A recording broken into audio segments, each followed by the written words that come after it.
Now, violence against law enforcement officers has been in the headlines since the start of the year. Most recently, 2 police officers and a firefighter were killed in Minnesota responding to a call. And officers in our area have dealt with attacks on them as well. 10 on your side's Rob Rizzo spoke with the head of the Virginia Beach Police Benevolent Association about it.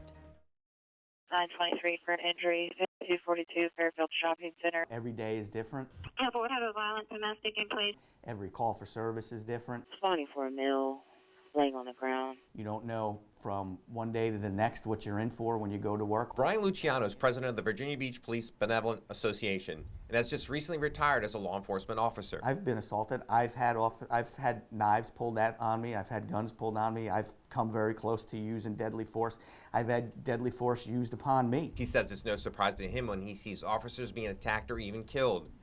In January, Chesapeake officers were shot at after a traffic stop on Greenbrier Parkway. And in New York, 2 officers were attacked in Times Square outside a migrant shelter. When you see an officer being assaulted like you see, in New York, being assaulted by a mob right in Times Square, I think that's very reflective of where our society is right now. This month, the violence against law enforcement continued as 2 police officers and a firefighter were killed after a domestic call escalated to gunfire in Minnesota, which Luciano says should be concerning to all of us. Every fight an officer is involved in involves a weapon, and the person fighting the officer knows that. So if they're willing to get into a fight or a struggle with someone who has a gun on their hip, then clearly they're not concerned about an elderly woman carrying her purse down the street. He believes that there will always be an element of disrespect towards the police.